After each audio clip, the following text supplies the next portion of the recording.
கோயில் கூட்டப்பிரதம் அப்படின்னு ஒரு பதிகம் இருக்கு.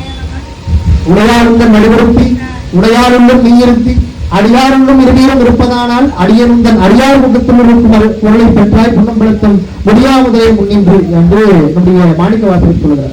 அது பிள்ளை பதினை எழுதிய ஒரு பகுதி. நாம போய் கடவுளை பார்க்கணும், போய் நிக்கிறோம்லாம் அவசியம் கிடையாது. அடியார் கூட்டத்துல போய் நின்னாலே போதுமா. அந்த அடியார் கூட்டத்தில் இருக்கிறவங்களா என்ன பண்ணாங்க, நம்ம கொண்டு கடவுள் தெரிஞ்சுருவாங்க. ஒரு உதாரணத்துக்கு பஸ்ல கூட்டமா இருக்குங்களா, நம்மளால ஏற முடியாது அப்படின்னா நாம ஏறணும்னு அவசியம் இல்லை, கஷ்டப்பட்டு நம்ம ஏறணும்னு அவசியம் இல்லை. அந்த கூட்டத்துக்கு நடுவில் போய் நம்ம நின்னா நம்மள எல்லாரும் கொண்டு போய் செஞ்சுருவாங்க. இந்த கூட்டத்தில் போய் நின்னா என்ன பண்ணுவாங்க, நம்மளை கொண்டு போய் எல்லாம் மேலே செஞ்சுருவாங்க. அந்த மாதிரி பக்தர்கள் இருக்கிற இடத்துல, கடவுளை வணங்குகிற உண்மையான அடியார்கள் இருக்கிற இடத்துலயே நம்ம நின்னோம்னா நமக்கு சிவபெருமானுடைய அருள் கிடைக்கும் என்பதுதான் அதனுடைய தத்துவமே.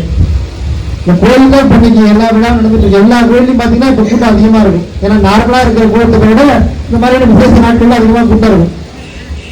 நடாயிரம் ரோடு பார்த்தீங்கன்னா இன்னைக்கு கட்டுக்கடங்காத ஒரு அளவுக்கு கூட்டம் இருக்கும். எல்லா இடங்கள்லயும் நல்ல கூட்டம் இருக்கும். அப்படி ஒரு நல்ல ஒரு கூட்டம் எதுக்கு இருக்குன்னா, நம்ம எப்படியாவது எல்லாரும் சாமி கும்பிட வருவாங்க, நாமளும் அவங்க கூட போய் சாமி கும்பிட்டோம்னா கடவுளுடைய பெரிய அருள்ல நமக்கு ஒரு சின்ன அருள், தண்ணியை தெளிக்கும் போது நம்மளால ஒரு புள்ளிப்பட்டா நமக்கு எப்படி ஒரு மகிழ்ச்சி கிடைக்குமோ அந்த மாதிரி ஒரு பெரிய அருள் நமக்கு கிடைக்கும். அப்படிங்கிறதுனால இந்த நாள்ல எல்லாரும் நம்ம சுத்திக்கிட்டு